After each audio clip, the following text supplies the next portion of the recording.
Hello everybody and welcome back to Vegan FTA's Activist series. I'm Gareth. And I'm Jackie, and we are halfway through the middle of season 1 already, which is a pretty big season as it turned out, as we're already 10 episodes in, and we've still got 10 more to go, which is very cool, but more about that soon. Now, if you haven't already caught up on all our amazing episodes with all our brilliant activists, do go to our YouTube channel because you will find them all there to enjoy at your leisure. Yeah, so today we're going to have a bit of a mid-season roundup. We're going to have a little bit of a chat about the episodes and what we really enjoyed about them and what we learned from them. And yeah, we'll watch through some of these trailers, have a bit of a discussion, and we really hope you enjoy this and you learn a little bit more from this series. Let's get into it. Aye.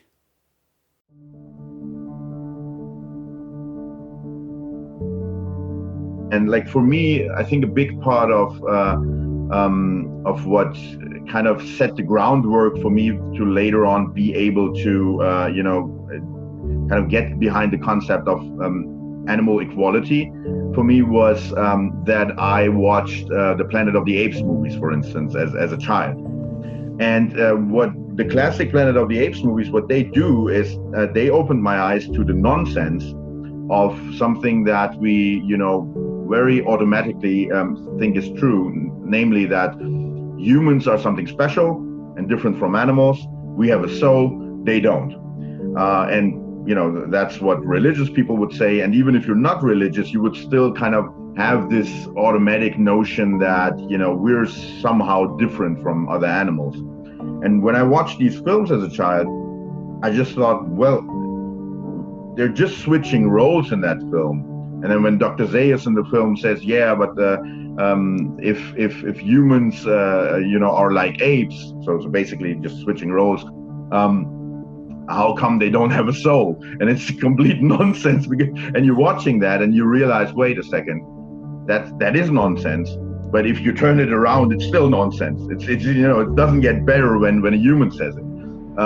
So that was just someone's idea, and they wrote a story. It was a novel, and then out of that novel, they made the films based on that story.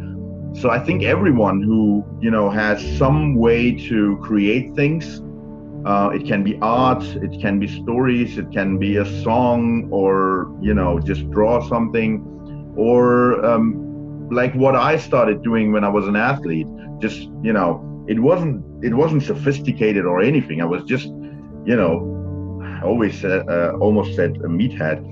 I was just someone just lifting heavy things up and putting them down. There was nothing, sophisticated about that. I can just use my sport just to show that you don't have to eat meat and you can still be strong. And there was nothing, as I said, there was nothing sophisticated about it. But now, almost a decade or more than a decade later, I know that I've influenced millions of people's lives, and that's great. But it still goes back to a very little thing, very little decision that I made. So really, that sense of powerlessness that we sometimes have because we think, well, I'm just one human being in this huge world of billions of people. What can I do when the problems are so huge? No, there's this domino effect, and then also if you do something, you're going to basically be a magnet for other people and for other souls out there who are going to be like-minded. And then together you can build networks, and like David and I, you can just start collaborating, and then you can make something absolutely awesome. Like the comic, I am absolutely talent-free when it comes to drawing things. So I could have never visualized my story in that way. Together with David, it was possible. So now all of a sudden, when we work together, we can create something that none of us could have done on their own. So, every single one of us has the power to change everything. So that was the trailer with the wonderful Patrik Baboumian. We really did start off the season with a boom. He was absolutely fantastic, and it was so wonderful to have him on and show how somebody who's come to fame through their sport and their role in films such as The Game Changers, someone like that really has a heart for the animals and can be doing something different, creative activism. Absolutely. I think a lot of people like me kind of thought, oh, he must have got into veganism through his health, through his sport. And yeah, it really wasn't that at all. So if you want to learn Patrik's story, do have a watch, because you'll be really surprised, and it's really heartwarming. And for a big scary dude, I was a little bit worried about interviewing Patrik, but you could not ask to meet a nicer, more genuine and friendly guy. So yeah, he was a real pleasure to start the series with. Yeah, I hope he doesn't mind, but he's an absolute sweetheart. But yeah, it's great. It really shows that anyone can make a difference through following their passions. It's just that case of aligning your ethics and your actions. And with Patrik, becoming vegan and carrying that through his passions, it's fantastic, and he's influenced so many different people. And as he even says in the trailer, it's nothing sophisticated to him lifting heavy things, but he's influenced so many people. And now through doing his creativity, his creative activism through the comic book Earthraiser, hopefully it's going to go on to inspire a younger generation as well, and also older comic book fans, and get it out there in a different way. Absolutely, and it was such a great way to start our series, because that's what the series has been all about, was to encourage and inspire people to think about all different manners of activism, and such as creative activism, which may not be a form of activism which most people would naturally think about. So we hope that by people watching it, it gets others thinking about, well, what can we do, So yeah, have a look. You will be amazed, surprised, informed, enlightened, all of those really cool things. Right. Well, we'll move on to the next trailer.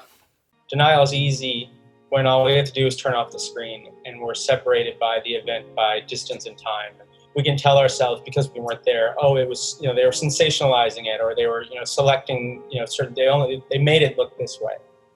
But when you're there in person and you can, all of your senses are engaged. You can smell it, you can taste the air, you can feel the heat from their bodies, you can hear them screaming, and it's much harder to deny when you're there. And so you'll go from a place of knowing of it to knowing it. And that's a very powerful difference.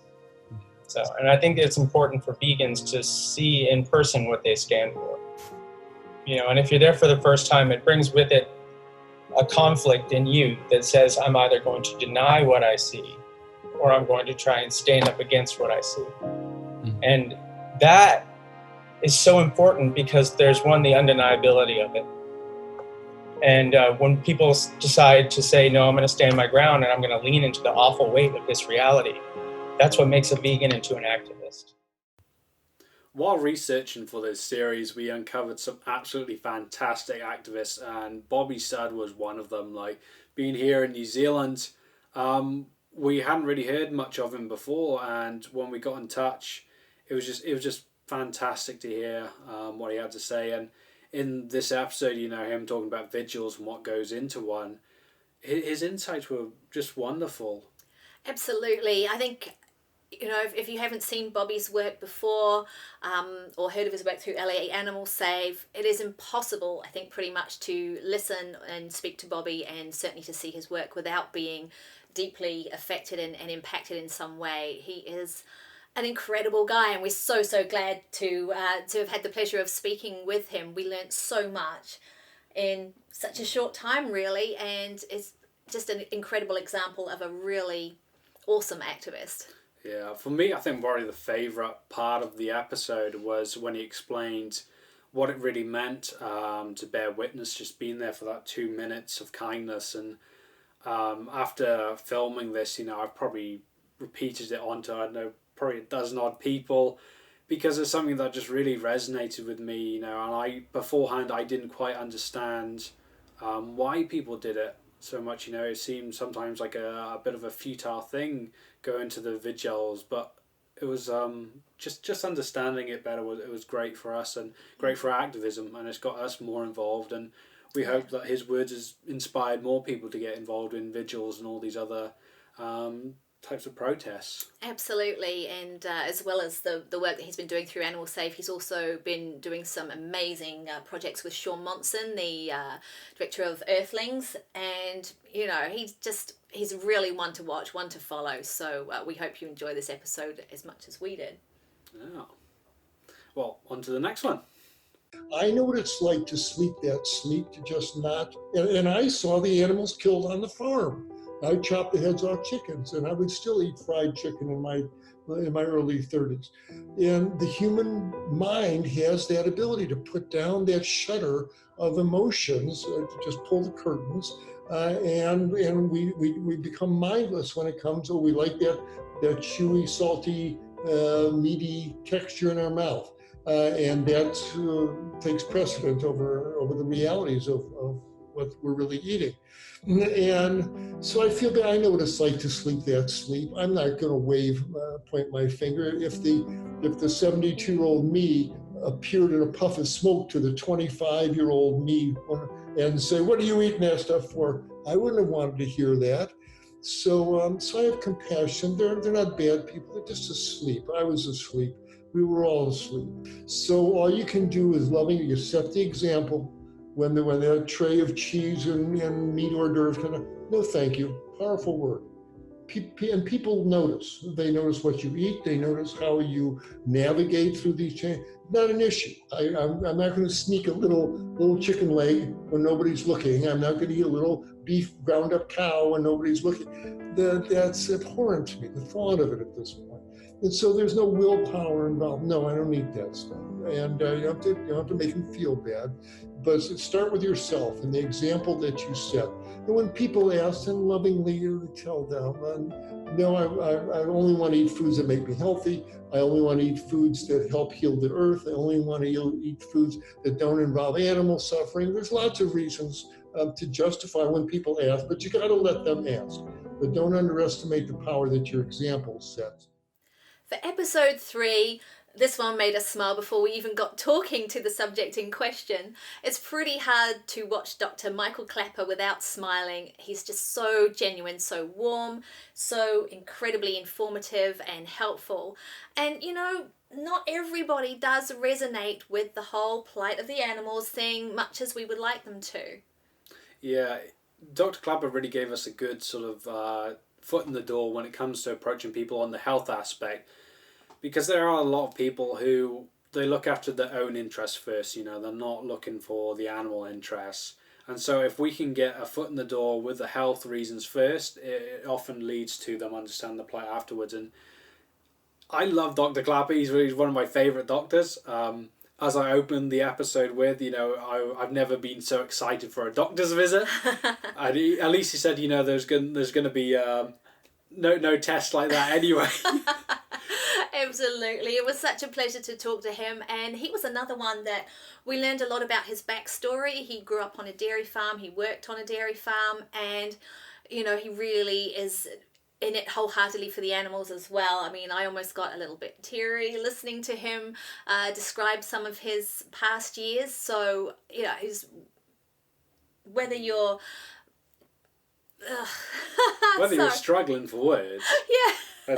I gotta say, one of my favourite parts of it was his analogy about the car and like putting in the right fuel. Once again, this is another thing that I now use in my vegan vocabulary when I'm talking to people about things. I bring up that, what would you call it, analogy? Analogy, definitely. And I think the piece of advice that I took away from him as well, one of them most of all, was to lead by example. We can't make people listen to us, take things on board and do what we want to do all the time. And so all we can do in that case is to lead by example.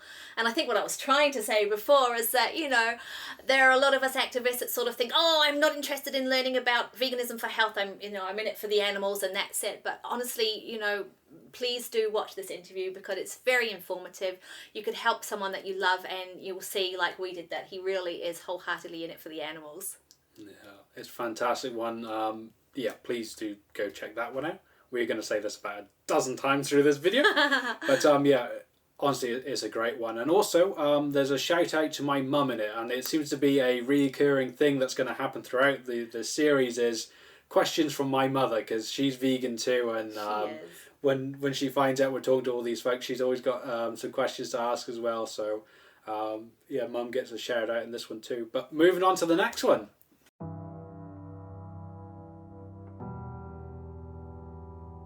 Started off essentially as an environmental campaigner, like the animals, the environment doesn't have a voice. So I did a lot of that banner painting and banner hanging and climbing up buildings and all of that stuff. And that was, you know, an amazing opportunity to be able to do that. But they kept shying away from this whole veganism thing, you know? And I know that a lot of the people in the top echelons were very much, you know, meat and dairy eaters. And I was just like, really hard for me to, like, you know, get that together. It's like, I'm fighting for this organization, I'm fighting for our planet, and yet you guys, you're telling everybody to do this, that, and the other, and yet you won't cut down your own meat and dairy. Episode 4 featured the bright and bubbly Clare Insley from the Vegan Society of Aotearoa, New Zealand. You would be very hard pushed to find a more positive advocate for veganism than Clare. It was a fantastic conversation and a lot of fun to do. It was really interesting hearing her story coming from an environmental campaigning standpoint at the start, and then getting frustrated with some of these environmental groups, especially a few years back, where the things we understand about veganism now and cutting down, you know, to help the climate, you know, us not consuming these animal products is helping the environment. You know, those things weren't understood. And so she was understanding them, but getting frustrated at these other bigger groups because they weren't doing their part, you know. You're busy trying to save the whales whilst you're eating your tuna, you know. And yeah, it's a fantastic talk with her, and she's been a long time vegan, and just some of her stories, like orange juice on her cornflakes, because there wasn't any plant milks, you know. Yeah, exactly. She was a vegan when it really was quite hard to be vegan. She's got some great tales to tell, and yeah, it's been great to talk to her as well about how veganism has grown, progressed, and also the importance of having a society around it, you know, being part of the vegan society out here in New Zealand. Yeah, just having that community built around it, you know, and trying to encourage everyone and work together to make it a bigger movement. Definitely. It was a really enjoyable interview, so if you haven't seen it yet, do have a watch. Yeah, so we'll move on to the next one. I try to see every person in front of me and that I'm ever talking to as an individual. So I don't make assumptions about what their beliefs might be or what they care about or who they are as a person, no matter really what they're saying. If they're engaging with me, I'm going to listen and I'm going to try and really understand where they're coming from. I do a lot of street activism, a lot of talking to people. I've done film screenings, a bunch of different things. And I always, for me, it's about trying to get to sort of the root issue of, like, let's unpack what your beliefs are. Because one, I think most people actually agree with the basic idea of veganism. They agree that it's wrong to hurt animals unnecessarily. So I want to show them that that's their belief and their actions just aren't in alignment with that. But two, I don't think most people are actually anti-speciesist yet. Like, they might agree it's wrong to hurt animals unnecessarily, but I think they usually think animals are lesser than us somehow. I ask questions to get to the why. So for example, when I was showing some footage, this was back in college again, and I had some people that were like, well, I agree, factory farming is bad, but, you know, small family backyard farming, like, that's fine. And so I would basically ask, well, you know, why do you think it's okay to kill animals? Like, let's get right to it. Like, you're basically saying it's okay to kill animals and not people. You recognize it's wrong not to kill people. And if they're like, well, because they're different than us. Okay, how are they different than us? And I want to pin down, like, do you think it's their intelligence? Do you think it's their ability to feel pain? Like, what is it that makes it okay to kill animals for food? So in episode 5, we had the wonderful Sarina Farb from Born Vegan. Sarina, it was quite an honour to meet her, wasn't it, really? Because we have to say, were it not for Sarina, this activist series may never have got off the ground. It was actually during lockdown, and Gareth and I were watching an online event called the Climate Diet Summit, which was organised by Sarina and her co-host Alison Rivers Sansom. And while we were watching it and learning all this wonderful information, it really got us thinking, oh, hey, maybe there's something that we can do that we can reach more people through Vegan FTA. And boom, here we are. So you're to blame, you are, Sarina. But yeah, it's fantastic talking to her, and with her being born vegan, you know, she's been vegan her whole life. It's brilliant to have that insight, and it's a really great episode for people with families raising vegan children, or even just young people looking into veganism to watch and understand. Understand for someone who's been there, done that, they've got the t-shirt, and now they've got the YouTube channel. Absolutely. It's fantastic, but the key aspect is critical thinking. Being raised to think about what she's eating, what she's doing, you know, why we don't do this, why we do this. It's been fantastic for her with her career as being a scientist, working in chemistry, and mainly being a teacher. It's just, it's something we should all be doing. Critically thinking, you know, we shouldn't just take things at face value, and she really provides a good point of why to think about things. Yeah, definitely. She's such a positive advocate for veganism.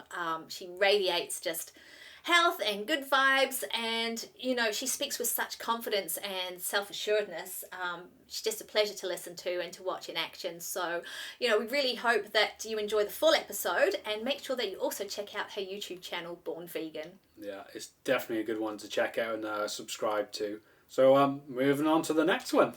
So Vystopia is the deep anguish we feel at knowing about the systematized cruelty towards animals. And then when we tell people, instead of them going, oh my gosh, this is awful, I better change, they say all sorts of things, as we know. Don't tell me what to do, it can't be true, the government would never allow it, oh, it's a few bad apples. We have all these arguments. So we get what's called a trans-like collusion with a dark and dystopian world, animal agriculture, pharmaceuticals, military, and all sorts of things. A trans-like collusion with a dark and dystopian world that they're not even aware exists. That's why they call it bad apples. We weren't aware of it. But then we go, well, just a minute, if it's possible that, you know, if we label every, and we should, individual fish person and sea life person as an individual, it's something like 1.3 trillion animals a year are killed. We've got to ask, in plain sight, we've got to ask ourselves, what else don't I know? In episode 6, we had the pleasure of talking with Clare Mann, the vegan psychologist. Now, I think most vegans at some stage, you know, we can feel a bit yucky. It's being vegan, as we know, in this day and age is easy, but living vegan can be very hard. You know, every day we're confronted with people who don't listen to us, or who don't want to listen to us, who don't understand us. Every day on social media we're faced with just horrors and atrocities, and it makes us despair, it just makes us horrified, and really kind of lose faith in the state of the world sometimes. And this is why, if you have ever felt this way, like many of us have, you need to watch the interview with Clare. Yeah, well, Clare coined the term and wrote the book on it about Vystopia. So, excuse me reading off my phone, I want to make sure I get this right. So Vystopia is an existential crisis experienced by vegans arising out of a awareness of the trance-like collusion with the dystopian world. So basically us vegans living in a non-vegan world, and we're starting to see all this horrible stuff in front of us, you know, and the thing is, our existentialism is how we view our world, how our world is sort of shaped, and for us to then have this be confronted by it, you know, it can cause a lot of distress within us. And, you know, I think a lot of us are suffering from Vystopia. Mm-hmm. And it's absolutely a wonderful episode. I find it very hard to all the episodes are favourite episodes of mine, but this is like a favourite episode kind of. I just love the way she talks, and she really helps us to understand the mindsets a bit better, especially, you know, when talking to Canis and why they might react in such a way. And she gives a brilliant example. It's one of my favourite parts of the series so far, is she gives an example of how to approach someone about talking about being vegan and stuff like that. And it's a case of, you know, being genuinely curious as to why that they're not. I'm not going to spoil it because you've got to watch the episode to see it, but yeah, she gives a brilliant way of approaching somebody who says, you know, that they love their dog and stuff like that, and a way that you can approach them and be generally curious, you know, not being all hoity-toity or anything not like being that. Offensive or in your face or aggressive vegan, But where you can use a bit of psychology and a bit more understanding to sort of slipping underneath that and ask them, you know, why not be vegan? And fantastic speaker. Very effective communication hacks, I suppose. And I wish that I spoke with the same calmness and poise and slowness, nice slowness, not blah, blah, blah, blah, like I usually do. But yeah, I need to watch Clare 24/7 really, because I want to speak and advocate like she does. But she works tirelessly to get this information out there, to get her books out there, to get her web content out there, and to help people like you and me. Yeah, I've got lots of books of hers to read right now, but yeah, please check out that episode because it's a great way to learn how to communicate better with non-vegans and understand the mindset a bit better. But moving on to the next one. I've always been known as someone who's quite willing to change his mind. And so a number of my close friends sort of said, oh, James is going off on another tangent. But then they were, many others were just like I was, furious with me for breaking the rules and still that applies. People will still get really angry with me because I'm acting as a traitor, because and last week I was branded a terrorist, and that's because I'm threatening the demise of the major export product in New Zealand, and there's another element, of course, that I've now come to learn about, which is that fake meat and fake milk is what I call them, but it's in fact plant-based meat and milk, and now a real threat to the meat and dairy industry in the Northern Hemisphere, where the markets are. When people get angry with me, which they do, they still get very angry. I'm doing nothing more than being the messenger. My message is, you're going to live longer, the world's going to be a better place, the animals don't deserve to be treated this way, and no one's going to want your production products in the near future anyway, which makes everyone very angry, because what are they going to do with their land? And I haven't got the answer to that.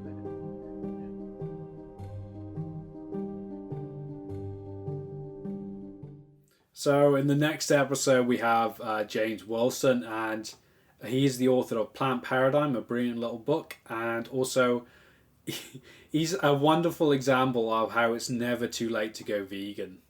Absolutely. I think it's around 78 years old. James was a former farmer. So he quite blatantly said he used to hate vegans, everything about vegans. They were just so far away from who he was and everything that he stood for. But that all changed, which we will reveal to you in the interview. But it's such a pleasure to talk to James because he's got so much enthusiasm and so much joy for living vegan, which he really does his best. He really goes out of his way to share that joy and so many of the benefits and to inform people. The Plant Paradigm it's the kind of book, he wanted to write the kind of book that you could just slap down in front of somebody and say, there, learn about veganism, why it's good, and why you should think about it. And he's really nailed it with that. Yeah, so we talked quite a bit about the content of the book, and yeah, just a bit about his story. And yeah, he's fantastic. He's an absolute character. I love how cantankerous he is. He says about how he'd recently been branded a terrorist, for speaking out against the dairy industry and stuff, and he's absolutely thrilled with it. Completely gleeful about it, yeah. So he's wonderful. Love him. And it's so great to see the older generation as well really standing strong behind this, because, there's often a misconception that, it's all millennials and stuff, it's all the young folk who are eating plants, but, it's really with a strong backbone of those who've been, there the longest, who are really fighting the good fight. And yeah, some of the best activists we know are probably some of the more experienced ones, and it's fantastic. And lovely to see an ex-farmer standing up there as well and not being scared to speak out about making change. Brilliant one. Another one, check it out, and also go check out his book, Plant Paradigm. It's a fantastic little read, and yeah, good one to slap on the table in front of someone. Yeah, so much information. Yeah, moving on to the next one. There is no one way to do activism, and people think that their way is the best way, and you got to do this, to be an activist, you have to do this. I would say, to be focused on the principle, the moral principle of veganism is so important. Like, this is the main thing. Before you start, you need to understand what veganism is. It's a moral principle against the exploitation and cruelty to animals, period. Okay.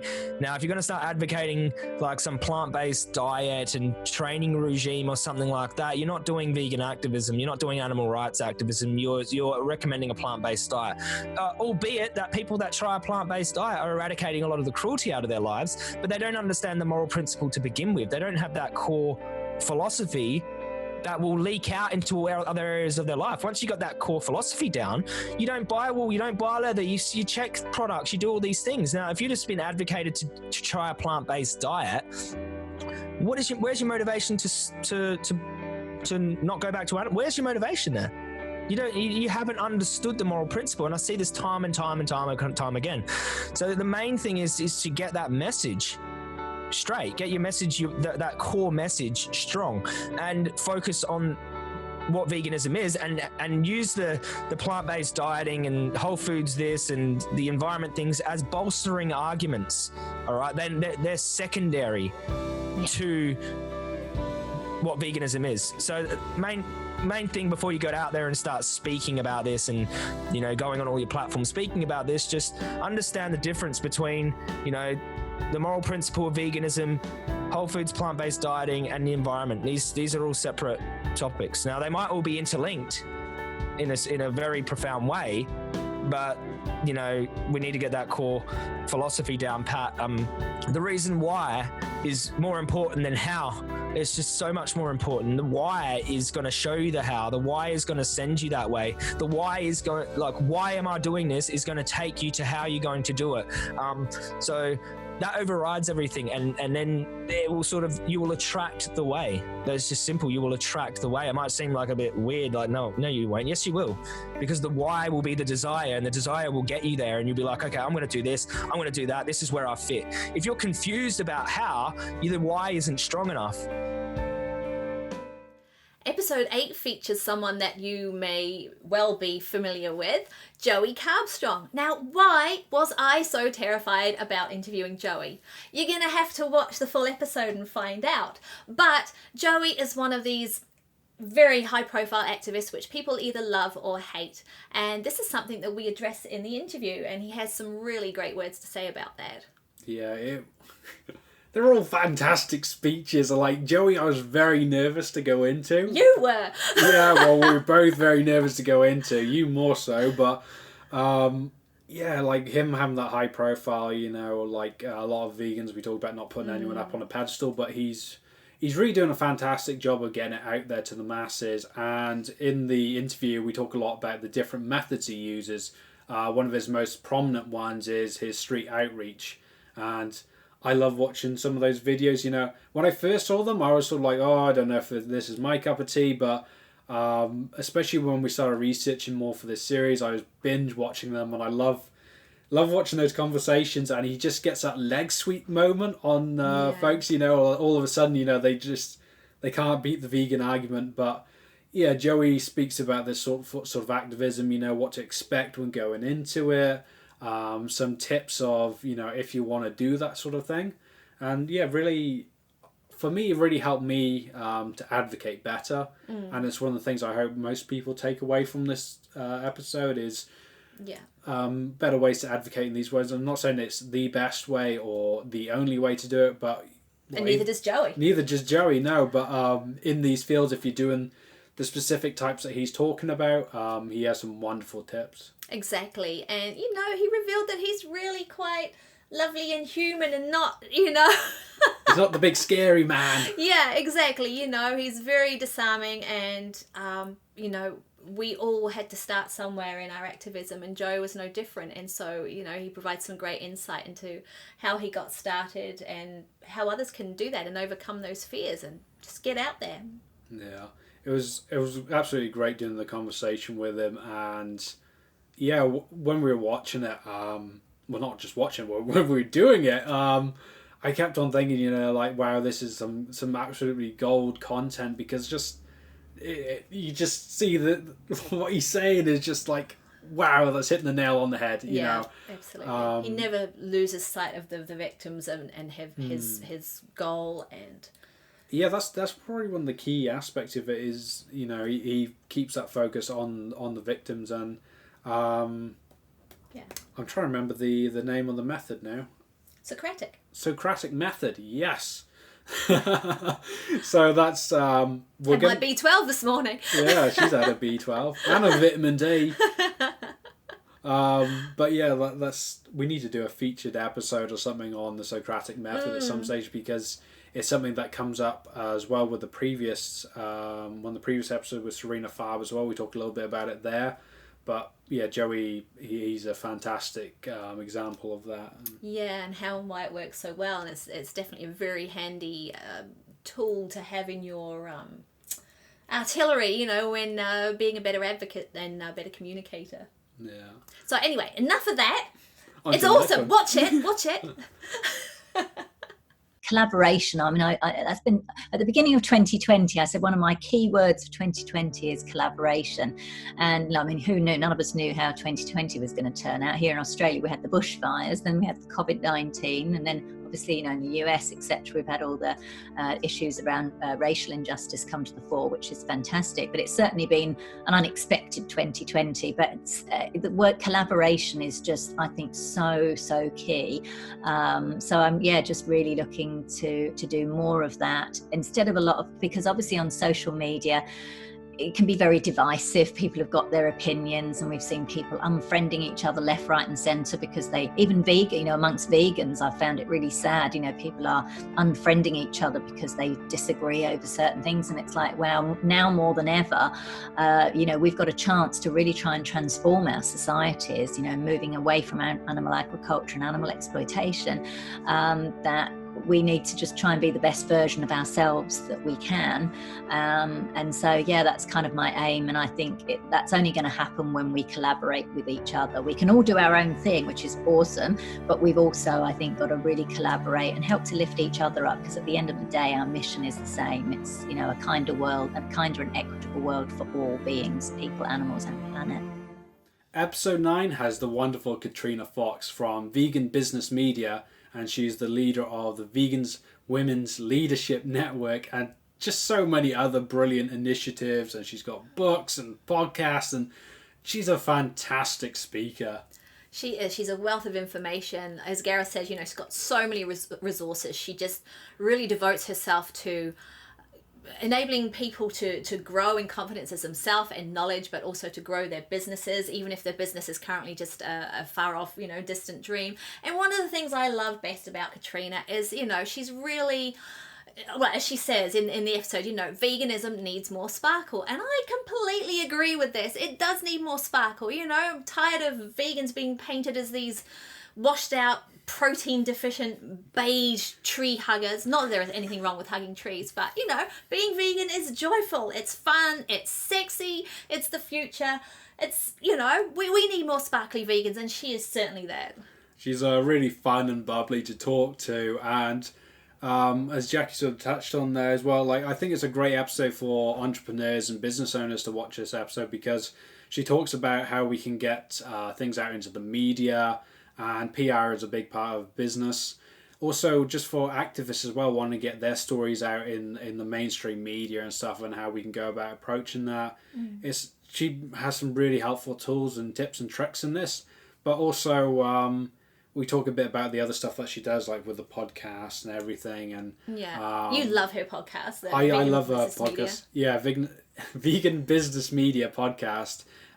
She interviews so many different entrepreneurs and stuff, and learns all their expertise. And it's what we're doing in this series is talking to some experts in their fields and sharing that for you folks at home to learn from. And it's such a great thing when we're all collaborating together and you know, learning from each other. And that's probably my favorite thing about the episode as well, was how Katrina said her word for the year is collaboration. And it's something I'm very much adopting now, and we're trying to adopt here in Vegan FTA, is, you know, collaboration just being key. If we all work together, we're going to create the better future a lot faster. And yeah, I really enjoyed speaking about that. Absolutely. She's just a breath of fresh air. She really is. She's lovely. And I love her new podcast as well, the Conversation with Vegan Women Leaders. And she's also got a great backstory. We always say veganism is a journey. Some of us, there's a switch that just happens on the spot. Others, it's a gradual process, and we don't always get things right all the time. And Katrina's story is a lovely one. I love it. Her catalyst was a cheese sandwich. So, watch the full episode. You'll hear the full story. But it's a fantastic one, and you'll learn so much. And if it's all right for me to give it a plug, at the time of recording, Katrina had just launched her Vegan Women's Leadership, not beadership, although beads and sparkle. The Vegan Women's Leadership Network had just been launched, and I expressed some interest in the episode about, checking it out and joining it. After the episode, I did go and check it out, and I did join it. And I have to say, it is the best thing that I've done for a long time. I've learned so much. I've gained so much confidence, and just learned to back myself a lot more. So, I think it is very empowering. Love being a part of it. So please do go and check it out. And she's not even paying me to say this. Are you, Katrina? Not at all. Love you. Well, it's great even for me as hubby in the background. I'm learning so much off Jackie, learning from it. And it's great to have people out there creating these initiatives and really empowering vegans, Really does. Doesn't she say on her website about wanting world domination, vegan world domination? So we're gonna get to it there if we have people like Katrina out there. Definitely. So there's so much to learn from there, and she's just lovely and bubbly to talk to and to listen to. So do check out the full episode. So on to the last trailer. Just one other example that I gave in the talk was looking at a big organisation like Danone, who are a big conglomerate, mostly dairy-based products, and they acquired a plant-based milk company, White Wave, in about 3 or 4 years ago. Huge amount of money, and they got brands like Alpro in the UK and Europe, Silk in the United States, and and then if you look at their trading updates over the last couple of years, you'll see them talking about that their dairy side of their business is flatlining or even in retreat, but their plant-based products are growing, or even sometimes double-digit, growth on their plant-based lines.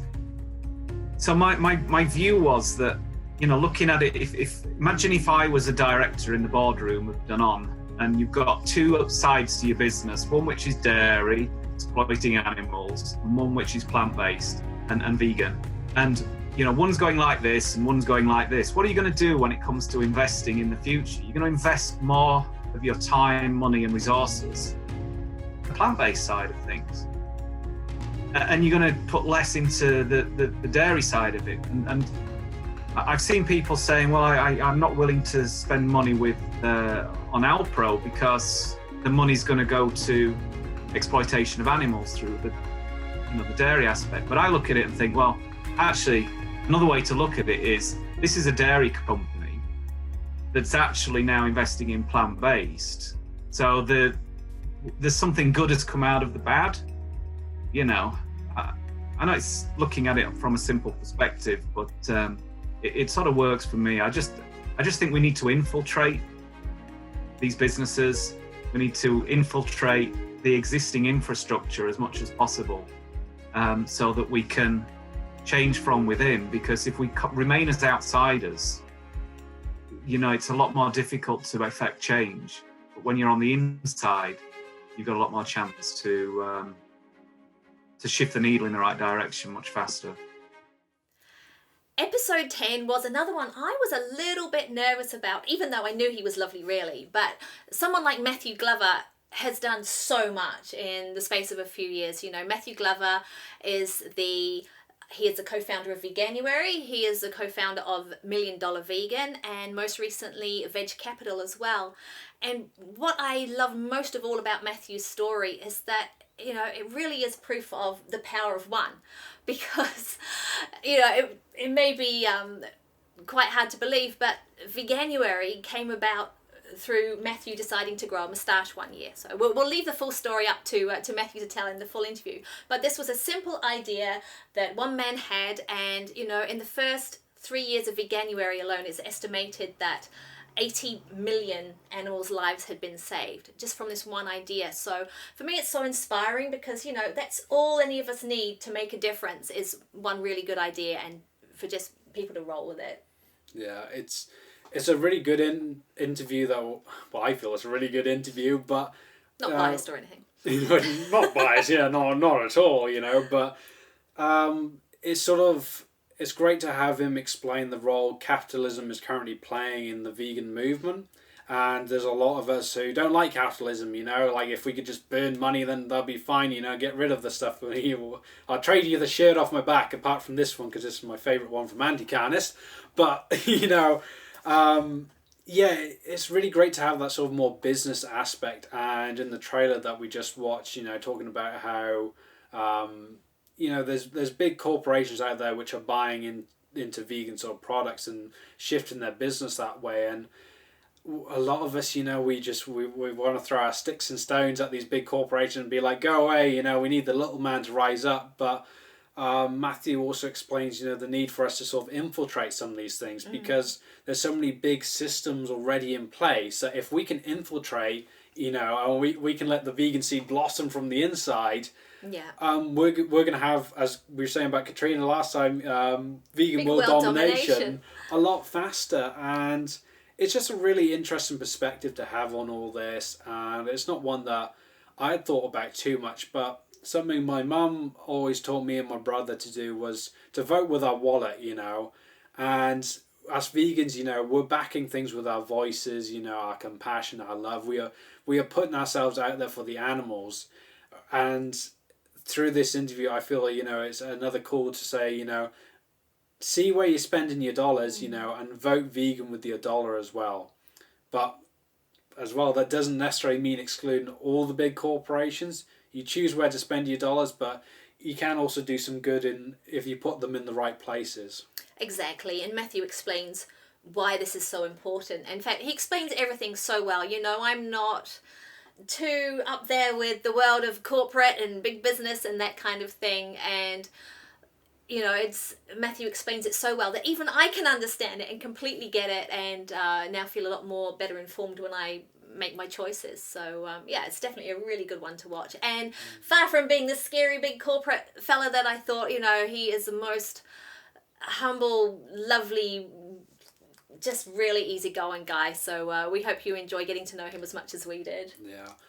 For people who've already seen the full episode, if you haven't already, there's a little notice that comes up at the start that I put in, and it's just about he's in a rural area, so the internet was a bit dodgy, and when we're doing these interviews over Zoom, there's occasionally a bit of a problem. So there's a bit of a lip sync and a little bit of a weird audio bit that starts at the very start of it, but it soon works it's not even that bad. He's just picky. She said I don't need to put it in the episode, but I thought, like for anyone like me, or maybe I'm just hypersensitive because I sit for hours editing these things.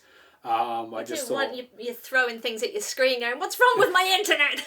yeah, we don't want people to think it's on their end, the internet jitter. It's part of the interview, and it's one of those things when you're interviewing someone on the other side of the world. Being down here in New Zealand, we couldn't be further away, I don't think.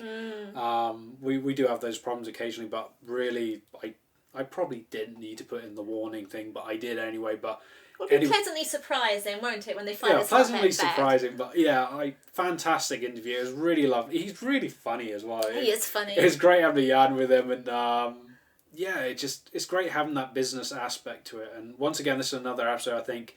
If you're an entrepreneur or someone with a vegan business, it's a great episode to watch, and it's a way of advocating with your dollars. And also, he does actually give some info as well about Veg Capital, and yes, you can get if you got some brilliant idea, you might be wanting to get in touch with Veg Capital because they might be interested in investing. You never know. So I'll have to get and check out their website, and all that's linked with the full episode. Absolutely. But, I love also, it's been great learning everybody's backstories and full stories, and like I said, in the full interview we talk about Veganuary, and then how that's grown into $1 Million Vegan and now Veg Capital and all of those things. But, you know, for people who sort of think, oh, these big businessmen, they're in it for the money, and, you know, it couldn't be further from the truth. He is absolute in it for the animals. He is in it to make a huge difference. Both he and his wife Jane, and all of the Veganuary $1 Million Vegan team and Veg Capital, and yeah, he is doing so much good, so much good. You won't believe it. So watch the full episode, because then you will learn what an awesome guy he is. It's fantastic. So that's all of our trailers for the first 10 episodes. So we have another 10 episodes to come, and I can't wait to bring them all to you, you know. I would love to just fire them all out within 10 days, but then, well, that wouldn't give me any work for the rest of the year. And we really want to get people the chance to enjoy them fully without just, you know, passing through. You know, you need time to watch and to share. Yeah, really get that message out and take it in. But, so yeah, we have some more brilliant speakers to come up. Episode 11 will be with Justin Reinach. And he is he was a former pig farmer out in Canada, and you know, he's been really exposing it for what it was and given his personal experience. He's a really interesting one. Also, interesting. I haven't finished the editing on the time we record this, but he has a pig, it's Bubba, and I'm going to find it interesting trying to edit the sound, because Bubba's busy trotting around the kitchen throughout half the episode, so you may hear a little tic-tac on the wooden floor, and that'll be Bubba wandering around. But we have so many wonderful episodes to come. One in particular I'm really looking forward to getting out there is Meredith Marin from Vegan Aruba. That's a great one. We have one of my favourites. We have some more authors as well. And we are even planning on bringing you guys some bonus episodes because of the hiatus that we've had to take in the middle of the season. We are going to do some bonus episodes at the end, and yeah. Absolutely. Are we allowed to talk about season 2? I know we're only halfway through season 1, but are we allowed to talk about season 2? Because I tell you what, it just keeps getting better. It's the gift that keeps on giving. Yeah, this series, we've been talking about it, and it's not going to end until we can't continue it anymore, because there's just so many wonderful activists out there to interview, and so we've already got some brilliant speakers lined up for season 2, and I'm not sure what I say about season 2, but go for it, my love. Oh, you know, well, it's one of the joys about this series is that we had no idea what huge support we were going to get, who or what we were going to uncover when we were researching. We certainly had no idea that we were going to get such a huge response from so many people wanting to be part of it. And, you know, we've got the big names in there. We've got the Joey Carbstrongs, we've got the Dr. Klapers, and, you know, the Patrik Baboumians, which has been wonderful. But then we've also managed to uncover so many activists just doing fantastic, really impactful things that, you know, some of you may not be aware of. So it's great to have such a diverse mix and just showing how many people. It's really heartwarming and inspiring just to know how many people are out there making a difference. And in season 2, you know, we've got some equally big names, we've got some equally new faces, and just can't wait. You know, hurry up already, 2021. Hey, how many of us are saying that already? But not until this series finished.